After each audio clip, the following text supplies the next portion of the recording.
Hello, and welcome to Breast Cancer Conversations, a podcast brought to you by SurvivingBreastCancer.org. I am Laura Carfang, breast cancer survivor and founder of SurvivingBreastCancer.org, a nonprofit organization providing community, education, and resources to empower those diagnosed with breast cancer and their caregivers from day one and beyond. Hello, it's so great to be with all of you today. For those of you joining us for the first time, welcome. For those of you who tune in each week, it's great to have you back. I feel compelled to provide you with as much information, support, and resources as I can through our show, our interviews, and my own personal experience with breast cancer. The interviews and connecting with all of you is the fun part, but there is a lot of sweat that come with the relentless hours of post-production and editing we do each week to bring our podcast to life. I have to give a shout out to our newest sponsor, Podigy. We all wear many hats, and I think most of you know that I am no exception, hosting the podcast, running a nonprofit, and working a full-time job. But my heart and soul could not be more passionate and committed each week to delivering inspiration, hope, and support. That's why I've made the decision to team up with Podigy. If you have a podcast or thinking about starting one, I highly recommend them. They are super easy to work with and are offering our listeners 25% off your first month when you mention Breast Cancer Conversations. We know cancer takes a village, and I'm glad to have Podigy part of my support team. I'd also like to thank our Patreons of the podcast. Patreons are folks who listen to the podcast and support the work that we do by making monthly contributions through Patreon.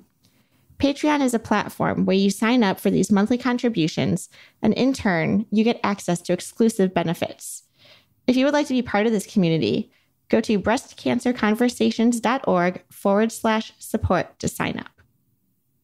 In this episode, we have the pleasure of speaking with Dr. Van Londen. I know you all are going to love this conversation. It literally is your personal one-on-one consultation with an expert in managing life after a cancer diagnosis. At one point, I share a personal example in the conversation, and Dr. Van Londen says that I am grieving. We all have these powerful emotional experiences as we try and make sense of what we're going through, what we went through, and what this means as we move forward. It's confusing and it's not easy, and it doesn't always make sense.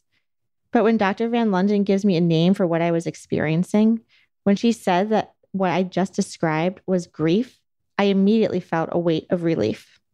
There was a name, a definition, and context for what I was experiencing. This is just one of the many examples we explore in today's podcast. I know you're going to love it. If this podcast resonates with you, please be sure to share it and tag Breast Cancer Conversations on social so I can read your comments and key takeaways. I can't wait to see you in the comments. Welcome to the conversation.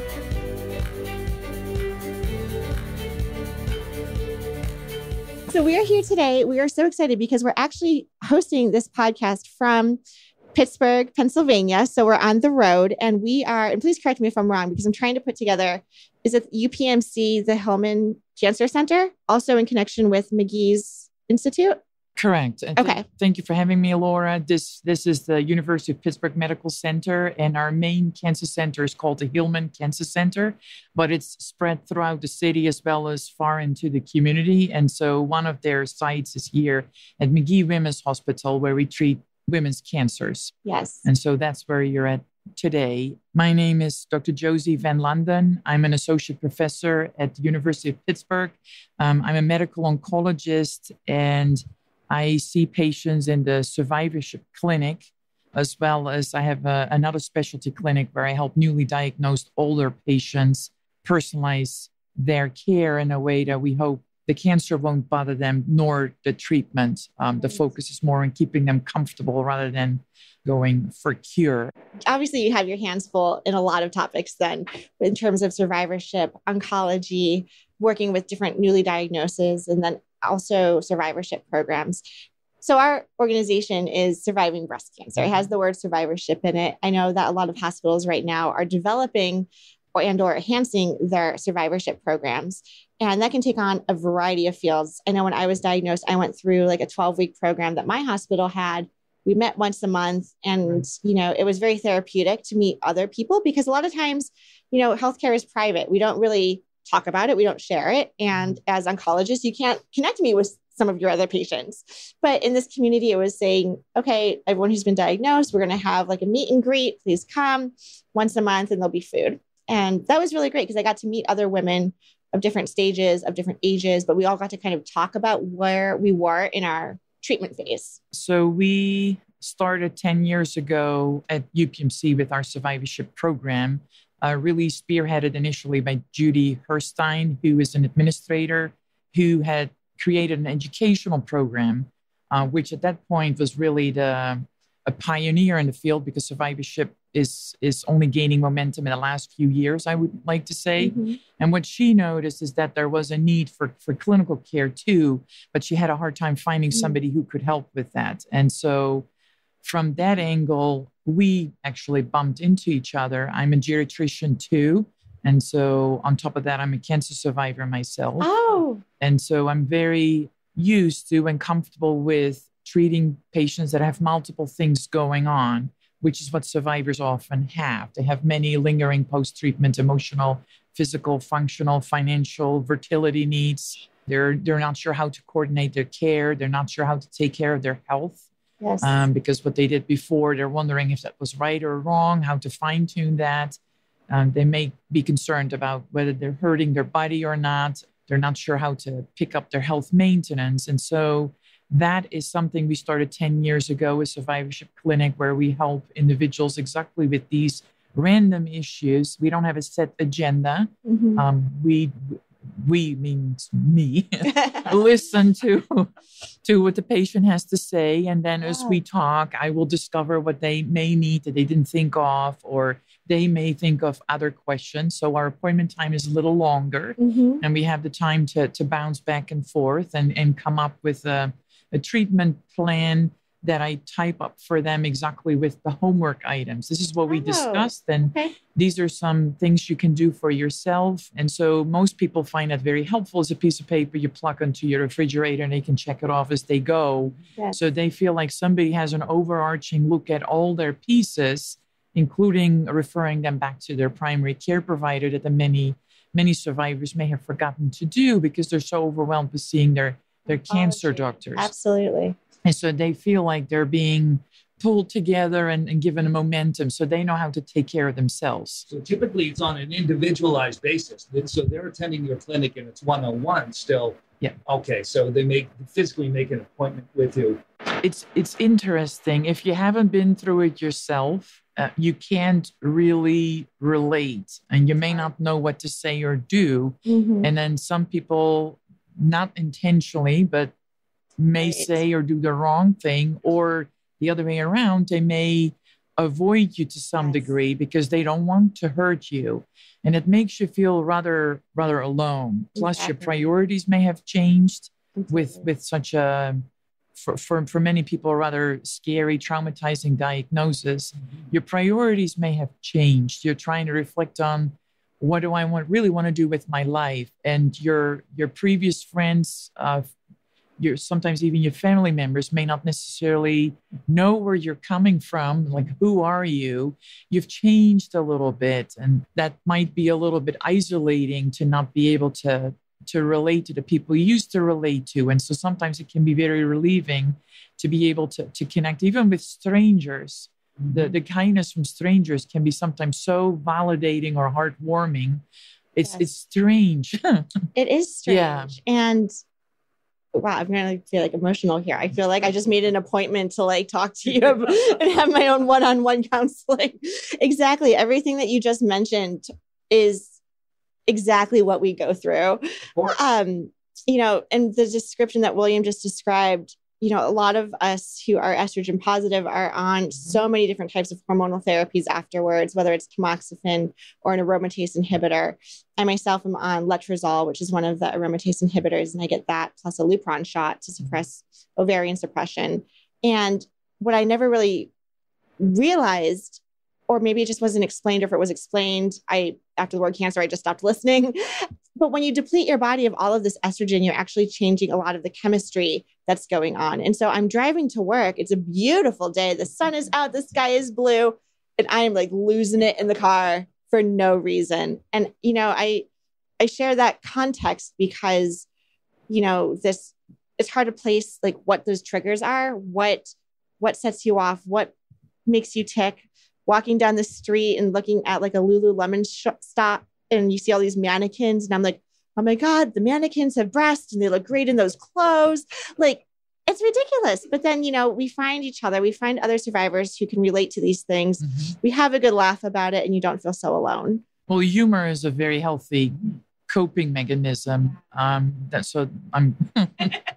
But there's different coping mechanisms. You can deal with the different feelings you have. But anti-estrogen therapy, which is what you're on, can really throw your body for a loop. It deprives your body from estrogen, just like when you go through the regular menopause, your estrogen level drops a little bit. But some of the treatments we're giving you drops it down even further to almost level 0. And so that can have different effects on your body. One of them can be menopausal symptoms, sometimes more pronounced than you would have had them if you went the natural way. In particular, if you do it pretty suddenly, abruptly, you can have hot flushes and night sweats. You can have mood swings. You can be a little irritable at times. Vaginal dryness is another symptom that then trickles through. All of these symptoms can trickle through in your relationship with your loved one.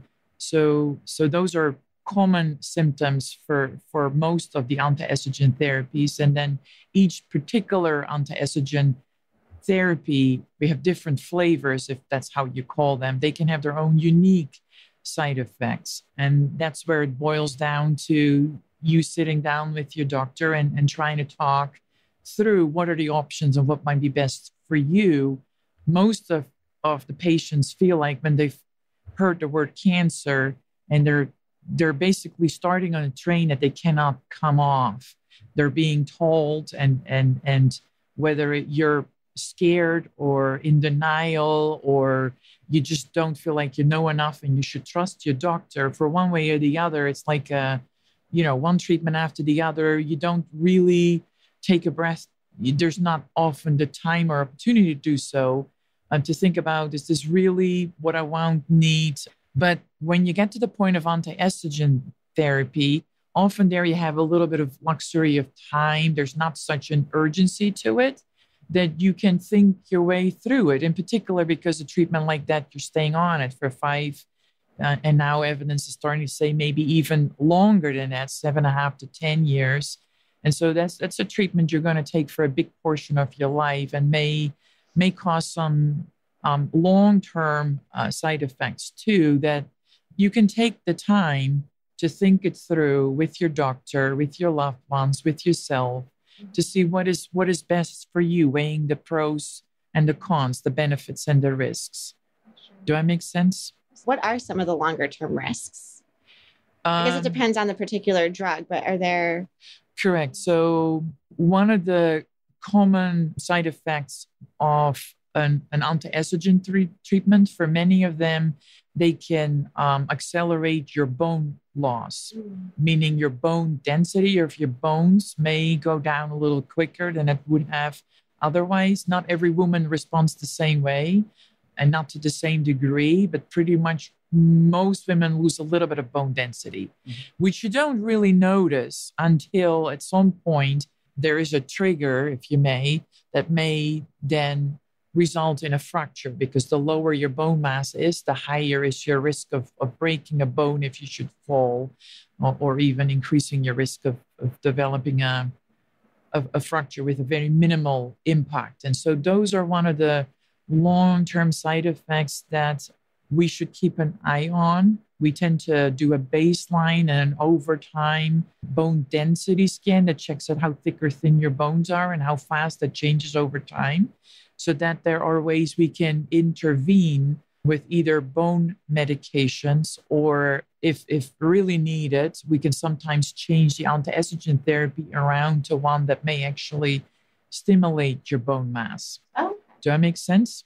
Absolutely. I think I had an initial bone density scan myself right before going on to letrozole. And then I also get Zometa infusions every couple of months, again, to help support the bone health. So that's just some examples of what I personally am on. Correct. So, and that can compensate for the acceleration of the bone bone loss, so that long-term damage will be a little less than it would be otherwise. Plus, we know from studies that the bone density can recover when you come off the anti-estrogen therapy. Okay. So it may not be an as severe long-term side effect as many people are concerned about. It's often that your benefit from being on the anti-estrogen therapy is outweighing the risk of your bone density for the average woman. Okay. But this is something you have to talk one-on-one with your doctor based on your individual circumstances. What is in your best interest? Sure. Another side effect that I'm hearing from community members when they're on these anti-estrogen pills are being thrown into menopause. Mm-hmm. And then all of a sudden over time, like they're losing their muscle mass, they're gaining weight in areas that they used to not gain weight so much. And, we joke all the time saying, wait, we're still in our 30s, but on the inside, we're like 85, and really trying to struggle with, this new identity, life after breast cancer. Yeah. And, we want to work out, but a lot of times too, we have severe joint pain or stiffness. And so it's really hard to kind of, I don't want to say overcompensate, but kind of get over the hurdle instead of throwing in the towel and saying, okay, well, I'm just not going to do it. We do know that, maybe it's getting in the pool, something a little bit like less high impact. Or I know I had to be very gentle with myself too, to say, you used to be really great at yoga before cancer and you had to take a year off because you were going through treatment. So now when you're going back, it's okay to start at the beginning and build back up again. I like your way of thinking. You've obviously done some soul searching over. Part of what you're talking about is grief. You're grieving for who you would have been if you weren't hit by your cancer, if you didn't need to go through the treatments you've been through. So part of that is grief for yourself, but also for other people, because most of the time what you went through has a ripple effect. Yes. For the people around you too. And so there's almost a sense of mourning, but then usually over time, and if an individual needs a little help with that by talking with somebody, then I truly hope that you won't feel embarrassed or ashamed, because it's very normal. Almost every cancer survivor, if not every cancer survivor, will hit a wall at some point where they're wondering, like, what did I just go through and what is going to happen next? So if you need a little push in the back by talking with somebody, I hope you would allow yourself to do so. But then over time, I noticed that some of my patients feel a little pressure to catch up on the time they lost when they went through treatment. They don't know how much time they've left. So then there's that pressure of, I want to squeeze the rest of my life in the next 1 year, or whatever goals they set for themselves. There's that huge pressure also to try and reduce the cancer recurrence risk, because you get hit over your head with everything that you can control, your exercise, what you eat. And that puts a lot of pressure on a cancer survivor in terms of, now I have to do all of this. Right. It's a full-time job. It feels. That can be rather stressful. And so one of my tasks when I talk with somebody who I hear this pressure in, I'm trying to put it in perspective. Everything. One of them is the fact that they try to control their health and their recurrence risk. I try to tell them if and when the cancer should reoccur. There's many factors involved to that, not just your lifestyle. Many things in our body black box that we still don't understand, even though we're in the 21st century. We still don't understand which exercise is the best to prevent anything from coming back. We're getting there, baby steps at a time, but we're still not sure how much exercise, which diet. We still don't know. And so what I tend to usually tell my patients is moderation, variety, and common sense. Don't overdo it. You also deserve to have a quality of life. You're still a human being. It doesn't have to become a punishment for you. So those are some of the things I try to put in perspective. And then there is these existential issues like, how much time do I have left? What I want to do in the time that I may have left. Nobody really knows how much time I've left. So it's all very abstract and sometimes can throw somebody for a loop. Most people do this based on your development stages, and not until you're in your 60s and your 70s, you look back on your life and you make up a balance sheet of everything that went well and went wrong. But a cancer diagnosis almost torpedoes you into that phase. Like you're being forced to reflect a little prematurely when you're in menopause now, and now we're reflecting prematurely. Yeah, I don't mean to scare people, but I'm hoping it will recognize. Yes, it makes so much sense. And so you're in the development phase, and people in their 30s, 40s, 50s, they're supposed to build their life. Mm-hmm. And while you're doing that, and if you're younger, there's other development issues. But where I'm going with that is wherever you are in your development phase, the cancer diagnosis almost torpedoes you into the final development phase, and you're making up a balance sheet of your life. And that sometimes can lead to a degree of desperation, wondering, I didn't do everything I wanted to do yet. What is my legacy going to be? And so helping somebody to find peace with that, make peace with that, to forgive themselves and others for certain things, prioritize their life, compromise, knowing that you can't do everything, but don't let perfect be the enemy of good. It's these little baby steps that don't change really who you are, but might change how you stand in life. And then it's my sense from my personal angle, as well as what I see in patients I work with, is if you prioritize and stand differently in life, in the end, you actually gain time because you really focus on what is relevant. Does that make sense? That is very inspirational. It's a great lesson to be. I'm watching Laura get emotional over here from the sidelines. Okay. But it's a wonderful lesson to reach out to the cancer community and just to say, this is what you're going through and most of this discussion has been from a psychological perspective. Now, you mentioned 2 points earlier that I wanted to touch upon. Mm-hmm. And one of the points was they're actually fairly related. Going into that post-treatment stage, a lot of the friends and a lot of the family feel that you're cancer-free now, that you've rid yourself of that, and that you don't need our attention and respect and love and caring anymore. And then the other piece, which is kind of associated with that, and we see it a lot when we do breast cancer conferences, we'll have strangers walking up to us and we'll just be staring at our booth and looking at things. And you can see they're getting emotional. And I'll just kind of reach across the table and say, can I help you? And this is not an unusual response. They say, I'm lonely. Mm-hmm. And so I'll just walk around the table and just give them a big hug just to say, you're part of our group. Just join our group. This is a virtual community. It doesn't cost you anything except your time. So if you want to participate in things, you can. And it's just a really supportive function that we're offering. And the psychological perspective that you bring to the table is just that. It's a wonderful place for them to invest in. I tend to ask most of my patients at the end of the visit if I'm allowed to give them a hug. Oh, yes. And, asking permission. Of course. And so for me, that's very important. Yeah. But I think for them, it's very important too, that we're together trying to figure this one out. Right. And nobody has the magical answer, but correct. When you're going through treatment, most family members, loved one, neighbors, people at your work, your boss, may be very understanding and supportive. But then the minute you finish your treatment, your active treatment phase, they think, okay, your treatment is done. You should be better. Let's move on. And oh, by the way, here's your pile of work that you're backed 100%. Up on. And that is just suffocating by lack of better wording, because you're still sitting on the floor with your eyes spinning like a tornado just spit you out. What just happened with me?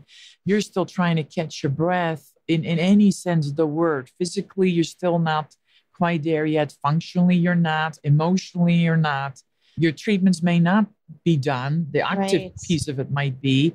You still have lots of office appointments to go. You're just still, you're in the beginning stages of of healing. Healing, exactly. And that is going to take its own fair share of energy, time, and effort that you don't always allow yourself the time for, nor do others. And so then many patients tell me, survivors tell me that they feel embarrassed or ashamed or weak, that they just can't pull themselves together and do this. And they should feel grateful that they've gone through this. So why are they complaining? I mean, yes, you can be grateful if that's a feeling you have, but it doesn't mean you cannot complain. And oftentimes it's not really complaining, it's just reporting what it is. Exactly. And if you speak out that way, then other people, including your providers, have a way to reach out over the table and help you. If you don't say what's going on, right, then people don't get it. And now there's more and more resources online, and the medical community is becoming stronger in terms of advocating this to many of our colleagues, so that when they get asked to help with paperwork for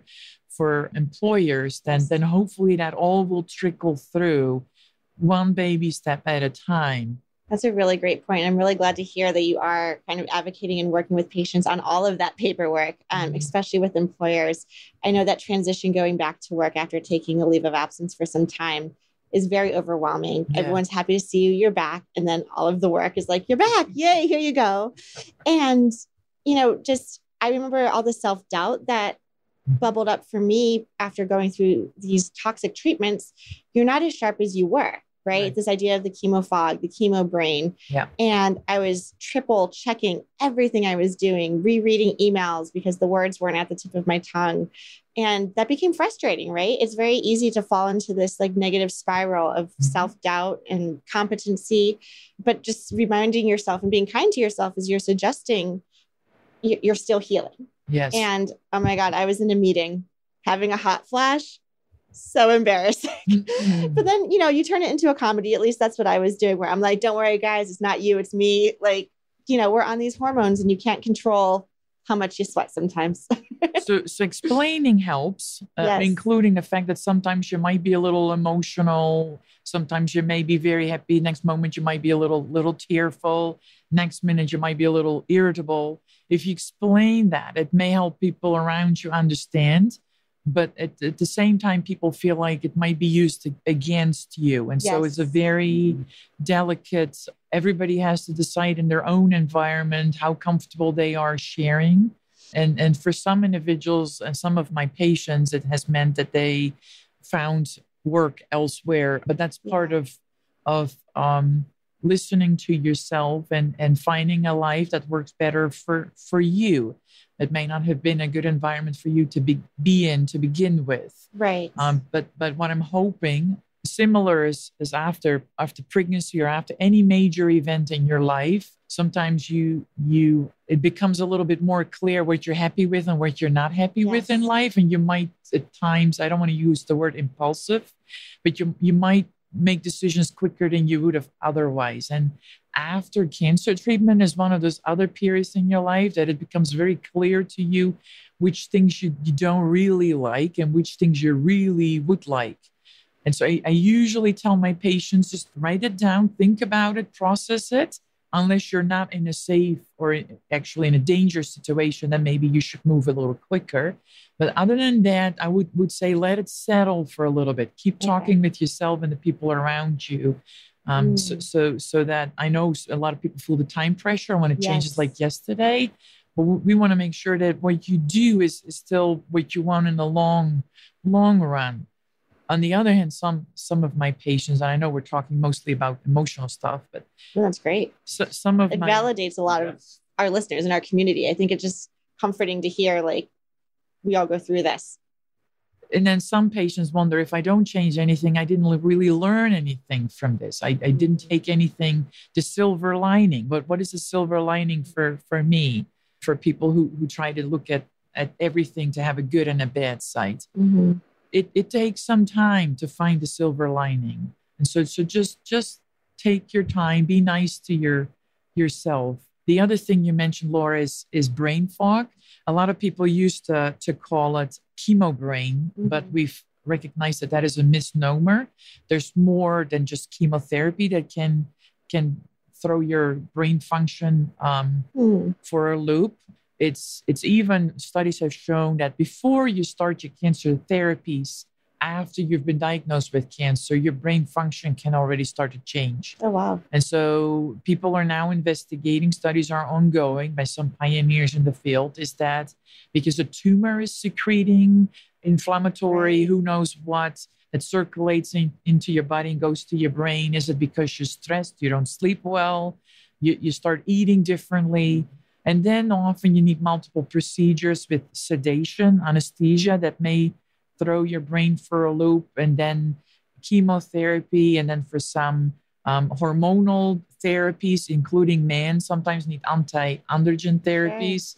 You can go through a premature menopause. You sleep, you eat, you move differently. Some people become a little bit depressed or anxious, and all of that can throw your brain function for a loop. Some of us, the philosophy is maybe that the brain gets too many hits in a short period of time, and it just doesn't have a chance to catch up and recover. Another thing that gets often overlooked is that people may be at risk for sleep apnea, where their body doesn't get enough oxygen overnight. And then when they're going through their cancer treatments, they may gain a little weight, which then tips them over the edge. And then they may develop a clinical state of sleep apnea. And if your brain doesn't get enough oxygen overnight, then it just won't really function well the next day. And that can trickle through in memory issues and attention, concentration issues, and in thinking itself. You may think slower, you may less be able to multitask. And you can have all these symptoms or just some of them. It's very subjective, because as of right now, we don't have clear screening tools. We do have them for dementia, but obviously these symptoms are you function at a higher level than somebody who has an early stage dementia. So these screening tools don't usually pick it up. We have to rely on what you tell us. Sure. But for some individuals, that becomes dysfunctional to the degree that they can't work their work, and some of them have actually been demotivated and had to be reschooled and change their career. So one of the things I look for is how much does it interfere with your function, because the more it interferes, the more I pull out of my drawer to try and help you. And that goes back to talking with the person. What is going on in his life? Is there a lot of, or her life? Is there a lot of stress? And that will dictate what we have to do. Usually I would draw blood work to make sure that there's nothing physical that we can fix, check certain vitamin levels, the thyroid function. Rarely I would order imaging of the brain. Sometimes I would send somebody to have their brain function assessed. It's a test of a few hours where they make you do tests that tell me how severely each part of your brain is affected, that can help us then create a brain training program. And so it all depends on the situation. There's not a cookie cutter approach. The biggest evidence out of all of those in terms of helping your brain function is actually exercise. Really? There's the biggest evidence base that exercise seems to help your brain function. We don't really know why. Is that because the perfusion to your brain is better, or the perfusion to your kidney and your liver, the organs that remove the toxins from your body? But regardless, exercise seems to help your brain function. And it doesn't have to be a lot. Anything you do more today than you did yesterday is going to make you feel better as a whole with many of your symptoms, including your brain function. Does that make sense? It seems to be the answer for everything, the exercise. I hear that a lot. But then the problem is a lot of people can't move as well. And that frustrates them, because they would like to move, but they can't. Just be kind to yourself and do what you can. We're not all meant to be marathon runners. Right. I will never be able to run a marathon. Sure. At least I don't think so. But just accept who you are. Now, some of the intellectual exercises that we see for Alzheimer's or some brain, dementia, brain malfunction or dysfunction include like doing word games, Sudokus and math games and music and playing music, et cetera, et cetera. Can that play a role in that as well? There's some evidence to say that helps. Again, we don't exactly know how much. I would suggest you do something you enjoy, because then that really distracts you from everything else going on in your world. And it also has some relaxation function that may help with your brain function. It takes the stress out of it. There are some brain training software applications that you can purchase. Some of them are rather expensive, and they ask individuals to, when they start off with programs like that, to indicate what areas of the brain they want to work on and which level to start with. And many of my patients may have a little bit of a hard time doing that right. And so then they get a little frustrated in terms of it either doesn't work or it's way too hard. And so I'm generalizing here, and I'm not mentioning particular products. But if you feel you need a little bit more than what you can do with yourself, before you resort to programs like that, I would make sure you talk with your provider and see if maybe any of these need to be started under supervision, so you don't frustrate yourself. That makes sense? That makes a lot of sense. I think I'm a culprit of downloading one of these apps. Okay. And because I heard another survivor who uses them. She plays these games all the time to help with, like, I think one of them was like, seeing birds or checking out like shapes, or like also utilizing peripheral vision, or just response and quick response to kind of, I think a lot of times too, like we're short for the words, right? So like, how can we like have a quicker response time and things? And she was doing it. So I immediately thought, well, if she's doing it, I should do it. So I downloaded this app and I paid like a month subscription. I was so frustrated. So it's so great to hear, like, okay, I haven't gone back to it, but this idea of maybe having it being supervised or talking to a medical professional to say, well, what are the tools that I should use to make sure that I'm keeping my level of like mental state being like as high as possible? Correct. Excellent. Correct. And peer pressure is a good thing. It can sometimes also be a bad thing. I don't mean it that way, but just continue to listen to yourself where you're comfortable with whatever you're doing. And so going back to your question that the clinic we have is mostly one-on-one, that is correct. But we offer different activities within UPMC as well as with our community partners. There's some nonprofit organizations in Pittsburgh through which we organize more of a group setting education, larger group, smaller group, including some of those workshops that you were recommending, that the 3-month trying to help you transition from the acute active treatment phase into the long-term treatment phase. We have different activities in the community throughout the year, which makes me feel very happy to live in Pittsburgh, because I know that not many cities have that many resources just yet. And then I think services that you provide are good for those people who don't have access to them where they live. So kudos to you for doing this. I know we're pressed on time, so we'll keep an eye on things. One of the last things that I wanted to touch upon was caregiving. Yes. And I don't know if you bring the caregiver in to have little chats with him or her or whomever, or what advice would you give for an active caregiver? That's a very interesting question, and I find it challenging for many, many reasons. Caregivers have a very important function, and I'm a caregiver as well, and so it makes it harder if your caregiver has health issues themselves, because then there's feelings of guilt that come into there. But there can be many feelings, from frustration to anger to, you can imagine negative feelings, but also positive feelings if you find a good way for it to flow, in terms of it's nice to be helpful to somebody else. So how can we help with that? Very rarely, and I wish it was more often, do partners come to see me in the clinic. And when they do, I really give them a big compliment for doing so, because I think they really want to hear and understand. Although at the same time, I always make sure that the patient knows that if they want to talk with me alone as for part of the visit, then that they should feel free to do so too, because there might be, that's why it's tricky. There might be things they would like to tell me that they don't want their partner to hear. They don't want to put all their burden on their partner. And so I always try to find a healthy balance between, how much attention do I give to the caregiver versus the patient versus the combination of them. But the truth of the matter is that caregivers are very important.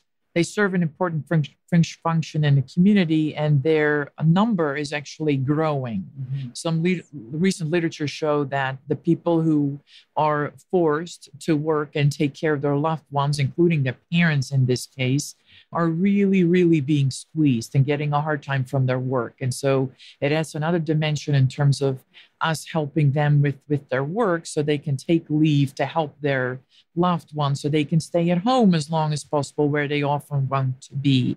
And so I don't think there are enough resources to help the caregivers and keep that dynamic as healthy as it can be, although in every relationship there are issues. It's healthy to sometimes have a little bit of a hiccup, but I think it's very important for the caregiver and the patient to continue to have an open dialogue. Don't let resentment build, and ask if you can go with your loved one to the appointment.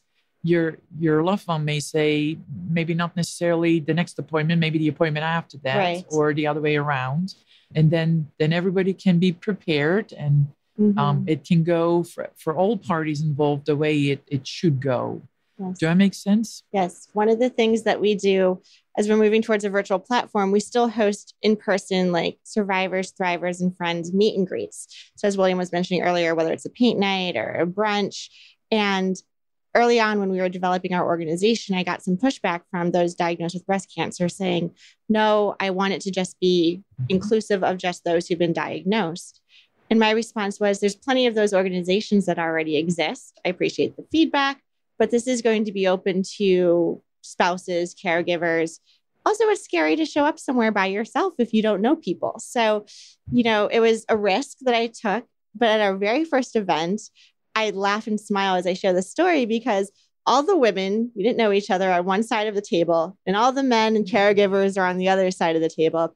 We're at a restaurant, so the women are talking about boobs, and we're like, do you want to touch my plastics, or what about this? And we're just like, we're curious. We want to know about implants. We want to know about deep flap surgeries. We want to know about the hot flashes and all of the stuff we're going through. So we're having a riot on one end of the table.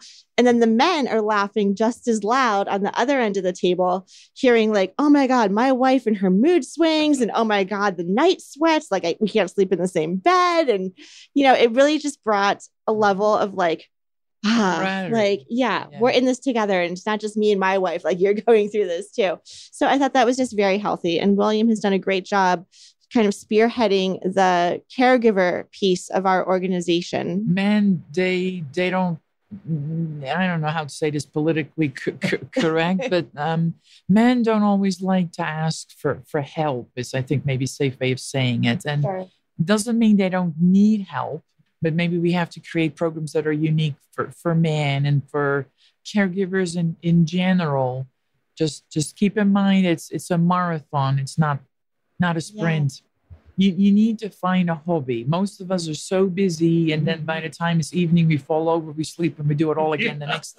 Yeah. No matter how much or little time you think it takes, you need to find something that really gets you, makes you tick, is what you said in the beginning. And maybe think back to your childhood. What did you really enjoy doing then? Is it more along the lines of sports or arts? Right. Something that keeps you going, passionate about something. Yeah. That is very important to claim yours. Mm-hmm. Find the beauty. Yes. Yes. Find the joy. It's not always easy. Mm-hmm. Some days might be better than other days, but you don't always have to smile. Right. Just be you. Giving ourselves permission for it to be, what's the phrase? It's okay not to always be okay. Yes. Yes. I like that. Well, Dr. Van Londen, this has been a pleasure speaking with you. Thank you. You're welcome. I feel like, can we continue at some other point? I feel like we're just scratching the surface. Thank you all for tuning in and listening to today's episode. We release episodes each week. typically on Mondays. If you have a topic idea or would like to be a guest on our show, please contact me at laura@survivingbreastcancer.org. We love hearing from you. Please remember that the content here should not be taken as medical advice. The content here is for informational purposes only, and because each person is so unique, please consult your healthcare professional for any medical questions. Views and opinions expressed in our podcast and website are our own and do not represent that of our workplaces. While we make every effort to ensure that the information we are sharing is accurate, we welcome any comments, suggestions, or corrections. In no way does listening, reading, emailing, or interacting on social media with our content establish a doctor-patient relationship. Until next time, keep on thriving.